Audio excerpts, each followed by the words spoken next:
Ame ou odeie o Compass, o fato é que poucas vezes na história nós tivemos um produto tão bem sucedido no segmento Premium.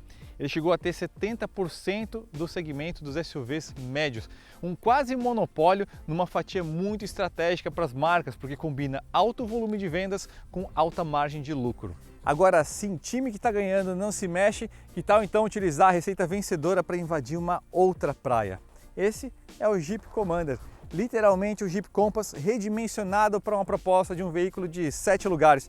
E com isso eu não quero dizer apenas uma terceira fileira de bancos e um entre-eixos alongado em 15 centímetros, indo para 2,79, que é a mesma medida, por sinal, do Tiguan Allspace. Não, na verdade a gente tem um redimensionamento de proposta aqui. Então você vai encontrar um ganho de qualidade percebida, mais sofisticação no design, nos acabamentos e principalmente no silêncio a bordo. A grande sacada foi como a Jeep posicionou o Commander no mercado. Hoje aqui na Autoline vocês vão entender todas as diferenças técnicas que existem entre esse veículo aqui e o Compass, e também vocês vão entender essa política de preços tão agressiva da Jeep com esse veículo aqui, a ponto de a ponte entre o Compass mais caro e esse veículo Commander mais barato ser apenas R$1.000. Vamos entender como que os caras fizeram isso. Solta a vinheta. Em vias rurais ou urbanas, Juliano Barata, editor-chefe do Fletout Brasil, avalia um Jeep Commander 2022 branco com detalhes pretos, escrito Autoline. Compass Série S, 185 cavalos, a versão topo de linha do Compass, R$212 mil. Versão de entrada do Commander, esse cara aqui, Limited, mesmo motor, R$213 mil, R$1.000 a mais. Digamos que você queira comparar Limited com Limited para ser mais justo, a diferença ainda vai ser só de 10%, um indicativo do quanto que a Jeep está disposta a invadir com força esse mercado de 7 lugares, mesmo que para isso signifique dela abdicar um pouquinho da margem de lucro. Vamos entender um pouquinho melhor o cardápio disponível do Commander. Você tem duas configurações mecânicas, essa que é a 1.3 Turbo Flex, como eu falei, 185 cavalos, 27,5 GFM de torque, câmbio automático de 6 marchas e tração somente dianteira. E se você quiser aí algo mais torcudo e 4x4, aí você tem a 2.0 turbo diesel, você passa para 170 cavalos, um pouquinho menos de potência, mais 38,7 kgfm de torque. Em termos de versões, é Limited e Overland nas duas configurações mecânicas. Então, começando nesse cara aqui, essa daqui, inclusive, é a versão mais em conta, então, do Commander, como eu falei. Então, R$213 mil, 1.3 Turbo Flex na versão Limited, e a Overland você passa para R$236 mil. Quando a gente vai para Turbo Diesel, aí a Limited é 275 mil e a mais cara de todos, 298 mil, a Overland Turbo Diesel. Essa versão Limited já vem bem completa, 7 airbags, controle de velocidade de cruzeiro adaptativo, sistema de frenagem semi-autônoma, sistema de detecção de ponto cego e tráfego cruzado, alerta de mudança de faixa, Park Assist, comutação automática de farol alto, faróis Full LED, rodas aro 18, painel digital com tela de 10,25 polegadas, sistema de infotainment e Uconnect com tela de 10,1 polegadas, carregador por indução, sistema de entrada e partida keyless, bancos dianteiros com ajustes elétricos e porta-malas com abertura elétrica. Em relação ao Overland de R$236 mil, a Limited abre mão de alguns itens, como por exemplo, teto solar panorâmico, rodas aro 19, que é aro 18, bancos forrados em couro e suede, sistema de som Harman Kardon, dentre outros itens aí um pouco menos relevantes. R$236 mil, por sinal, é o valor que estava o Tiguan R-Line, mas se você for no site da Volkswagen hoje, você não vai encontrar esse veículo mais. Ele saiu de linha? Na verdade, a Volkswagen está planejando a vinda da versão facelift do Tiguan, só que com isso também deve ter um reposicionamento de produto. Então, seguramente ele não vai estar mais a R$236 mil, deve se aproximar mais da faixa de 300 mil. Então, automaticamente deixe de concorrer com pelo menos essa versão e essa configuração de motor e câmbio do Commander. Sempre importante lembrar, pessoal, você consegue financiar tanto o Commander quanto qualquer um de seus rivais ou qualquer seminovo com até 5 anos de uso com muita facilidade pelo Bradesco Financiamentos em autoline.com.br. Só clicar em simular financiamentos lá no topo da tela, escolha a quantidade de parcelas, alguns dados bem básicos e rapidamente você já tem a melhor proposta em mãos. Enquanto você está lá no Autoline, também vale a pena você conferir as opções de seminovos. Nessa faixa tem muita opção interessante. Você pode seguir para o caminho que você quiser, inclusive. Você pode ir para um SUV mais de luxo, de 5 lugares, ou mesmo muitas opções de 7 lugares nos seminovos. A gente deixou destacado ali nos comentários o link para facilitar a sua busca. Vamos fazer o seguinte, Vamos dar uma voltinha agora com o Commander e aí a bordo eu vou explicar para vocês as diferenças que tem entre ele e o Compass na parte técnica de acabamentos. Vamos dar uma olhadinha também nos recursos, acabamento interno dele e lógico também as impressões na cidade, na estrada, e depois a gente vê também questões de espaço interno e porta-malas. Vamos começar falando das diferenças técnicas e visuais que a gente tem entre o Commander e o Compass. De fato, sem dúvida nenhuma, de cara, a diferença de dimensões já chama atenção. A gente tem 27 centímetros a mais de comprimento, né? E desses 27, 15 são de entre-eixos. Tem um pouquinho de balanço dianteiro, mas o principal realmente é o entre-eixos e o ganho no balanço traseiro, né? E a gente tem também 6 centímetros a mais de largura e, se não me engano, 4 a mais de altura. Quando você olha o Commander em relação ao Compass na parte de aparência, depende do ângulo que você está olhando, as diferenças são mais ou menos aparentes, né? Então, se você olhar, por exemplo, 3/4 dianteiro, paralama dianteiro, ali os faróis, a dianteira, é quase um jogo de 7 erros. Você vê que tem mais sofisticação, especialmente na parte de faróis, né? Tem um carinho um pouquinho maior nos detalhes, nos frisos, nas grades, né? Os elementos de forma geral, ali na parte de para-choque também. Mas é bem difícil você captar as diferenças. Agora, quando você vai olhar a traseira, aí é evidente que é uma linguagem de design diferente, inclusive, né? Ela segue aqui, nesse caso, muito mais exemplo do Grand Cherokee, né? Aquela traseira mais chapadona, com uma lanterna bem esguia, bem estreita, né? E tem uma razão de ser essa traseira chapadona, que justamente você tem mais espaço na terceira fileira de bancos, tanto na vertical para a cabeça, quanto em relação ao espaço para bagagem, né?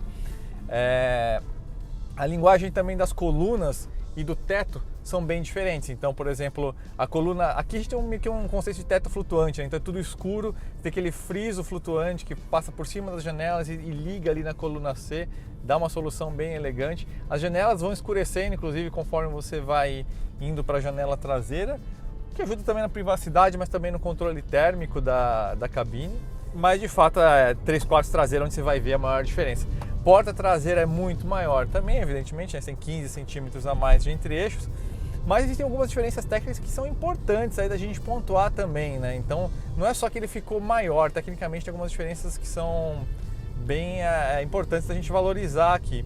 Por exemplo, você tem 15 centímetros a mais de entre-eixos, mas não é só uma versão alongada do assoalho. Na verdade, daqui para trás, o assoalho é completamente diferente, né? Até ali o para-choque, ele tem uma filosofia de construção similar, mas o desenho estrutural é completamente diferente. E de fato você tem aqui na execução desse monobloco do Commander mais pontos de solda e também a maior presença de adesivo estrutural, né? Então a rigidez e torção desse conjunto aqui é maior do que a do próprio Compass, tanto pela questão de você ter um veículo com 7 ocupantes, mas também pela questão de posicionamento de produto, né? Você quer um veículo mais rígido, realmente você tem até uma questão de silêncio a bordo maior. Aqui também você tem uma execução mais caprichada em termos de materiais fonoabsorventes. Na verdade o Compass já era muito bom nisso, mas aqui você tem um posicionamento mais premium, então isso também era necessário. E toda a parte da suspensão dianteira é completamente diferente, o montante, como se chama, né? Então torres, amortecedores, molas, os braços, toda a parte da dianteira é diferente do Compass, estruturalmente falando, não só calibração, né? A caixa de direção também é diferente, ela está posicionada num ângulo um pouquinho diferente, então é um outro componente. A suspensão traseira, por sua vez, aí sim é a mesma do Compass com outra calibração, então estruturalmente ela é virtualmente similar à do Compass, mas tem uma diferença aí de cargas, de molas, amortecedores, talvez uma outra bucha aí, diferenças mais sensíveis de forma geral. Então a gente tem que tomar um pouco de cuidado, porque não é só então um Compass esticado, né? Como eu falei no começo do vídeo, você tem um redimensionamento também de proposta, que a gente vai perceber especialmente na rodovia, essa parte de isolamento acústico. Agora, por outro lado, lógico que mecanicamente a gente está falando do mesmo veículo, então é a mesma plataforma, é o mesmo motor, é o mesmo câmbio, é o mesmo escalonamento, apenas na versão turbo diesel que a gente tem uma diferença aí sensível de torque, né? Um pouquinho mais de torque no Commander em relação ao Compass. Mas aqui, falando aqui da Turboflex, vamos dizer assim, né? Aí é essencialmente a mesma configuração mecânica. Quando a gente vira os olhos aqui para a cabine, tem um detalhe que é interessante, que é o seguinte. Vocês assistiram a nossa avaliação do Compass 2022, quando eles mudaram completamente o painel, que é exatamente essa estrutura aqui. O Compass 2021 para trás era um veículo que já estava datado, era um dos nossos pontos de crítica mais frequentes, inclusive. E os caras revolucionaram a coisa a ponto de causar problemas até para carros de categorias superiores. E aí fica uma situação curiosa, porque quando você pega o Commander, não tinha muito o que você podia fazer para deixar essa cabine muito melhor. Então a gente sempre critica muito, né, a qualidade de acabamento, materiais empregados, mas acho que também é legal reconhecer quando você tem alguma coisa que é mais extraordinária. E o Compass, de fato, na questão do painel de execução em termos de materiais e design, a versão 2022 realmente ficou um espetáculo. E aí quando a gente veio para o Commander, eles tiveram um problema, falaram, olha, o que a gente faz então agora para entregar, já que ele é mais premium, né, veículo de 7 lugares, mais caro. Então foram detalhes, então você vai ter essa presença desse suede aqui nessa face do painel, esses frisos, esse tom champanhe aqui, meio cobre que eles introduziram, essa textura aqui que vai lembrar aí alguma coisa meio como se fosse uma espécie de pedra, algum tipo de madeira aqui. Mas em um outro elemento você vai ter um black piano, como por exemplo aqui em volta das maçanetas, né? Mas de forma geral, essencialmente a mesma cabine, porque a do Compass já estava realmente muito bem executada. Então, os mesmos elogios que a gente deu para o Compass aqui permanecem, e a ponto de você mesmo na categoria superior, falando do Commander, ainda assim é uma cabine que está no altíssimo nível. Você pode comparar tranquilamente aí com marcas alemãs, Audi, BMW, Mercedes, lógico, os modelos aí que seriam de entrada dos SUVs deles, mas realmente não está devendo nada aí, tanto em questão de precisão quanto em questão de design e materiais soft touch, especialmente agora que a gente tem a presença desse suede aqui, né? A ergonomia de direção é excelente, muito boa, tem amplo ajuste para tudo, já tem ajustes elétricos para mim aqui, né? Então você já está muito bem servido. Destaque especial para o sistema de infotainment, né? Adventure Intelligence, 10 polegadas, um hardware muito rápido, conexão wireless tanto para Apple CarPlay quanto para Android Auto. Então, de fato, aqui a gente tem um sistema muito bom e que funciona muito bem, inclusive, nessa questão do aplicativo que você tem da Jeep, onde você consegue controlar remotamente, consegue dar partida no carro, destrancar ele. Tem a questão de você determinar o perímetro onde o veículo consegue circular sem você receber a notificação. Muito bom, às vezes você deixa com manobrista, alguma coisa assim, você quer certificar que o cara não vai dar um rolê com o carro, você consegue determinar ali rapidinho no mapa, desenhando com a mão, tanto perímetro de distância quanto velocidade, então tudo isso aí é bem interessante. Em relação ao Overland, como eu falei, você vai ficar sem o sistema da Harman Kardon de som, vai fazer um pouquinho de falta aqui, um pouco de graves, é um sistema bom o suficiente que a gente tem aqui nessa versão Limited, mas de fato para aquela experiência premium de som, aquela massa sonora realmente faz um pouquinho de falta.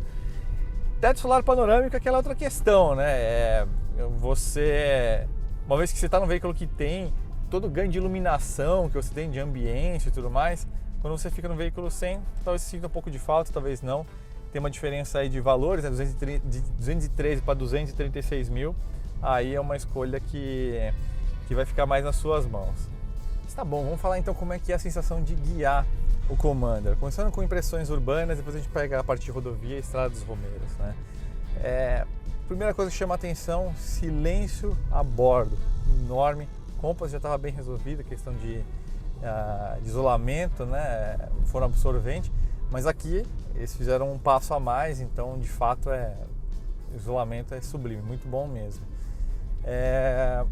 Agora a gente tem um veículo aqui de quase 1.700 quilos, né? 1.685 quilos. E a gente tem um motor que tem bastante potência, 185 cavalos, mas ele desloca só 1,3 litro. O que acontece nessa combinação de carro um pouco mais pesado com um motor pequeno é algo inerente a todos eles, que é o seguinte: em baixa situação, em baixa carga, você está ali perto de 1000 RPM, mas pisando bem pouquinho, quase nada no acelerador, você vai sentir aí uma certa letargia. Então é um carro que você tem que pisar um pouquinho mais. Ele tem um mapa de acelerador bem conservador, realmente para voltar ali a essa questão de consumo de combustível, para reduzir ao máximo possível. Então você tem que pisar um pouquinho. E aí no uso urbano vai ser frequente, dependendo do seu perfil de uso, você acabou usando a tecla Sport, não para você correr, mas sim para deixar o carro um pouco mais solto, com menos carga de pedal ali, você tem um deslocamento do veículo mais soltinho, se entregando algo mais próximo desses 27,5 kgfm de torque que ele entrega a 1.750 RPM, né? Porque tem essa questão, né? O torque, esse torque todo, para ele vir, você tem que pisar fundo. Então, com pouco deslocamento assim de pedal, você vai trabalhar aí mais na parte, vamos dizer assim, na fase mais aspirada no motor, por mais tecnológico que esse motor seja. Esse motor GSE, aliás, tem muitas tecnologias, a gente já fez aí alguns vídeos sobre esse motor, né? Então não vou me estender muito aqui, mas todas as tecnologias que você espera de um motor downsize estão aqui, do turbo de baixa inércia, comando variável, tudo de alumínio, né? Cabeçote, bloco, sensor de combustível, tipo de combustível na linha, né? E aqui a gente tem a vantagem desse sistema multi-air de terceira geração, então entre as válvulas de admissão e o comando de admissão você não tem uma interação direta, é um sistema eletrohidráulico, uma câmara com uma solenoide, e aí com isso o sistema consegue ter uma variação virtualmente infinita aí de duração, de levante das válvulas, o que vai ajudar tanto na parte de performance quanto na parte de economia de combustível, mas também vai ajudar na parte de proteção do motor em caso de combustível ruim, de pré-detonação. Então é uma solução muito tecnológica que acaba destronando inclusive o sistema TSI nesse sentido, né?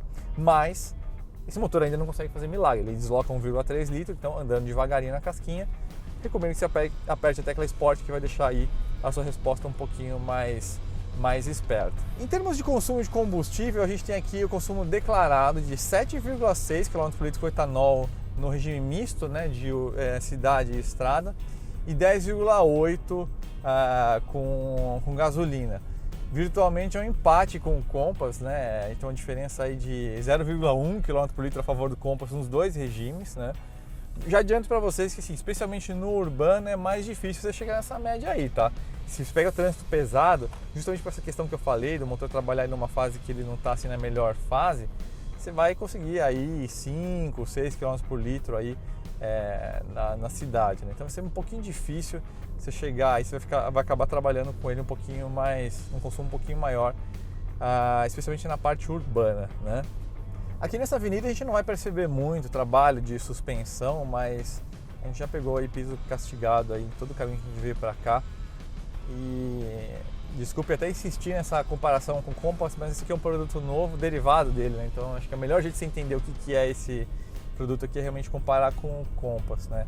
E os dois são muito bem resolvidos nisso, né? Então o trabalho é muito gostoso, não absorve seco, né? Então é aquele carro que você esquece um pouquinho da condição de piso, de pavimento e roda com ele bastante à vontade.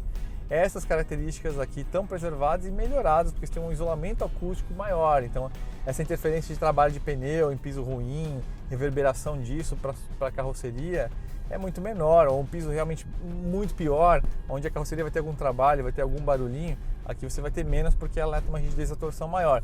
Então tudo que o Compass tem de benefícios, a parte de conforto a bordo, você tem um nível a mais aqui. Inclusive o para-brisa aqui é um sistema já multicamar, de acordo com a Stellantis, está falando de temperatura até 10 graus, imagina em situações críticas, e 10 decibéis a menos, eu achei bastante coisa, mas são os dados declarados por eles. E tudo isso corrobora essa questão de percepção de conforto a bordo, que inclusive também perpassa para os passageiros de trás. Isso é um detalhe interessante, né? A gente está falando de veículo de 7 lugares, mas no uso de 5 lugares, a segunda fileira também é interessante. Aliás, vamos dar uma encostadinha para dar uma olhada nisso com mais atenção. Esses 15 centímetros a mais de entre-eixos trouxeram algumas vantagens, começando pela porta mais longa, com uma abertura de quase 90 graus, muito bom para pessoas mais idosas. A acessibilidade ajuda bastante. Esses 15 centímetros a mais de trechos ajudam muito, lógico, no espaço para os joelhos. E lembra que eu falei para vocês que mesmo na configuração de 5 pessoas a gente tem algumas vantagens em relação ao Compass? Além do espaço e acessibilidade, aqui no banco você tem alguns ajustes. Então, por exemplo, você consegue ajustar a distância, né? O que vai ser muito importante na parte da terceira fileira, como a gente vai ver daqui a pouquinho, mas também o ângulo de inclinação do encosto. Então, numa viagem urbana você se sente mais confortável assim, às vezes você pegar uma rodovia, uma viagem mais longa, você consegue um ângulo de reclinação muito mais relaxado do que num banco convencional do Compass, por exemplo. Aqui a gente tem a saída de ventilação, com motor próprio para ele, você tem ajuste de 4 níveis de força de ventilação, porta USB e é isso. Vamos olhar a terceira fileira agora.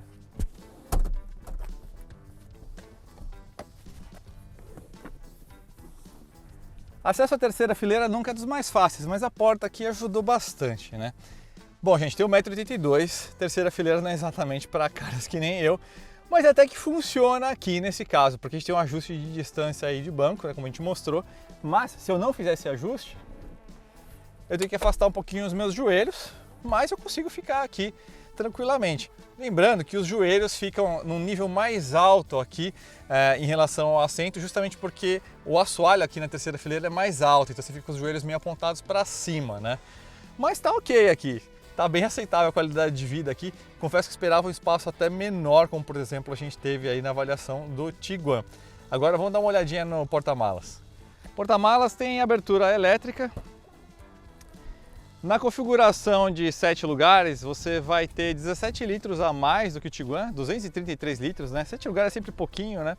E nessa configuração de 5 lugares, aí a gente tem 661 litros, 185 litros a mais do que o Compass e 25 litros a menos do que o Tiguan. Lógico, na configuração de 5 lugares, na verdade, você tem que colocar o tampão aqui, né? Que ele fica escondido aqui, então você tira ele aqui e você posiciona ele aqui para você esconder a sua bagagem. E tem um detalhe, uma curiosidade aqui que é um pouquinho esquisita, que é a posição do botão de fechamento do porta-malas elétrico. Você procura sempre aqui na tampa, né? Levou uns minutos para a gente descobrir que ele fica aqui na lateral. E é isso, vamos voltar agora para a estrada para ver como que anda o Commander na estrada e na rodovia dos Romeiros. Acessando grande rodovia.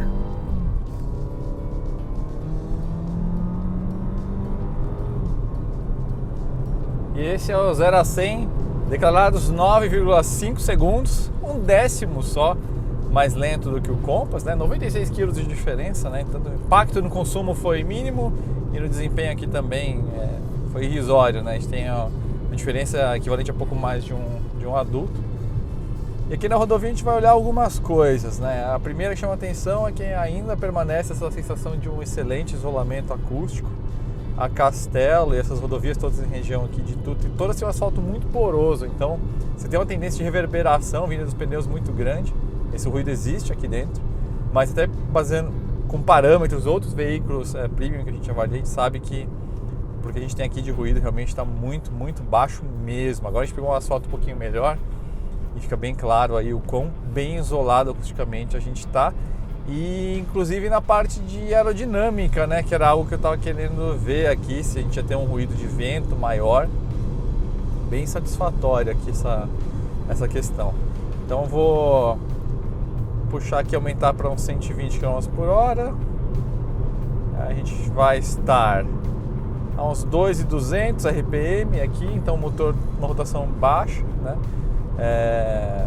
Em sexta marcha, um câmbio de 6 marchas, né? 9 marchas somente no turbo diesel, mas bem satisfatório. Agora eu estou no modo normal aqui, na programação normal, e quero ver outra coisa que é a resposta ao kickdown para fazer uma redução de marcha. Digamos que estou na pista de simples aqui, fazer uma ultrapassagem na outra mão, vamos ver o quão rápido ele responde, né? Então eu vou estalar o dedo na hora que eu tiver dado 100% de acelerador e aí vocês vão perceber quanto tempo ele leva para responder com a redução de marcha. Então vamos lá, 3, 2, 1. A gente tem uma resposta aí de mais ou menos, pouco menos de um segundo. Não é das piores, não impressionou. O câmbio automático tem um pouquinho dessa questão. Por outro lado, a programação do câmbio em si, tirando essa resposta ao kickdown, dialoga muito bem com o que a gente está precisando. Então, você tem um leve aclive, ele já reduz, ele já se antecipa, então ele está trabalhando muito bem assim para manter o motor realmente na faixa de torque dele mais adequada, né? E se você precisar fazer um kickdown mais sério como esse que a gente fez agora na ultrapassagem, antecipe um pouquinho a manobra, sabendo que ele leva aí quase um segundo para executar essa redução de marcha em si.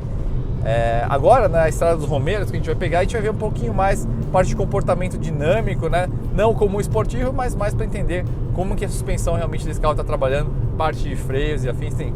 Vamos lá. Estrada tranquila e sinuosa. Câmbio aqui no modo manual, apertar a tecla Sport. Estamos aqui na Estrada dos Romeiros agora, então para a gente ver como é que é o ânimo do Commander, não uma vocação esportiva, mas sim no sentido de a gente entender como que é a dinâmica desse veículo aqui, com esses 96 kg a mais em relação ao Compass, esses 15 centímetros a mais de entre-eixos. Logo de cara que a gente já tem um trecho bom para conhecer um pouquinho melhor isso, que são esses S's aqui, né? Então aqui mesmo no ritmo moderado já dá para entender um pouquinho como é que... Olha só, gente. Curva acentuada. Olha que equilíbrio. Olha, essa eu não esperava mesmo, viu, gente? Não esperava de verdade. A forma como ele veio com a traseira acompanhando a dianteira,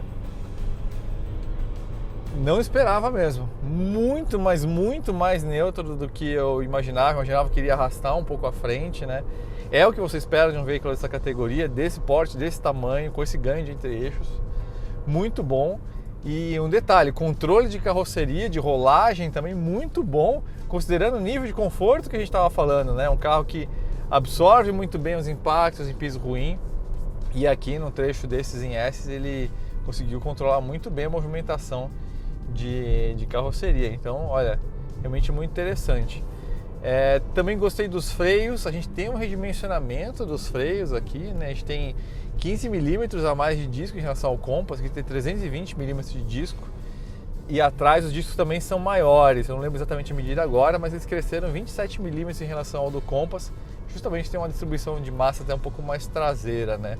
E a carga do pedal de freio também está muito boa, assim, é um pedal que é gostoso de usar, né? Não é aquele pedal de freio muito molenga, nem firme demais, mas você consegue ter uma boa modulação, sabe? Aquele que você não precisa, você fica dando trancos porque o freio é muito sensível. Então é um carro muito natural de você dirigir. Se você pegar uma estrada de serra, não é um carro que você vai estranhar. Ele vai parecer na sua mão menor do que realmente você supõe que um veículo desse porte vai se comportar, né? Você vai perceber mais o porte dele na hora que você fazer um estacionamento no shopping, alguma coisa assim, que aí você vai ver que realmente esse comprimento dele avantajado faz uma diferença aí em termos de espaço, né? Até em termos de diâmetro de giro ele está muito bom também, ele consegue fazer manobras muito boas de esquina sem precisar fazer mais de uma manobra. Então tô bem surpreendido positivamente assim com o que esse carro aqui está entregando, viu, gente? Como eu falei, sim, o pedal do acelerador é um pouco pesado na cidade, provavelmente você vai ter que usar o Sport ali para ter um carro um pouco mais ágil.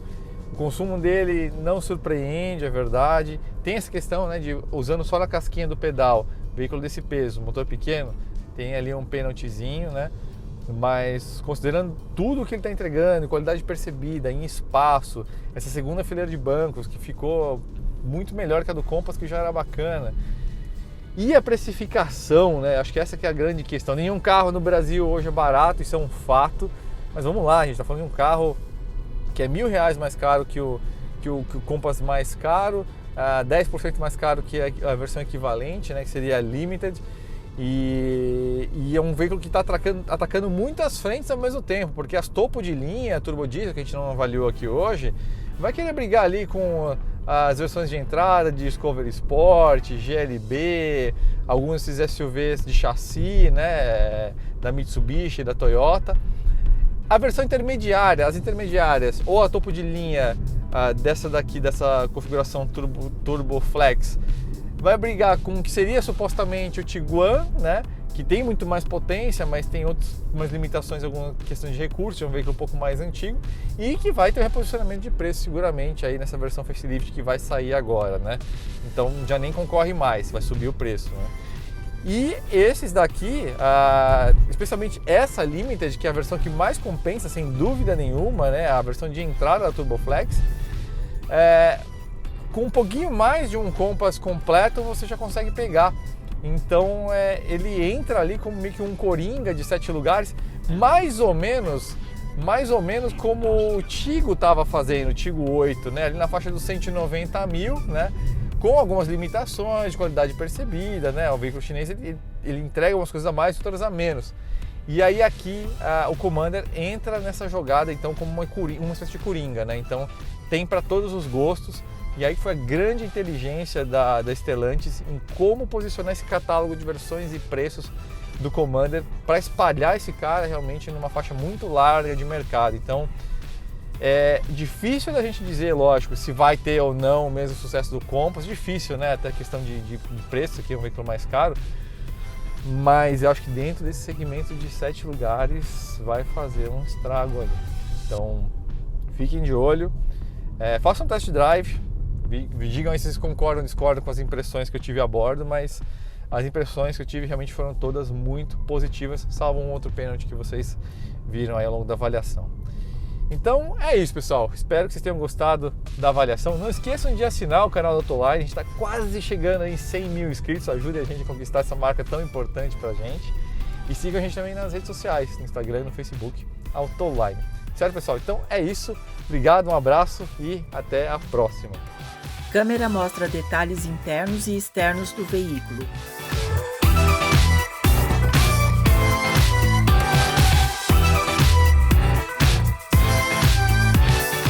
Escrito Autoline.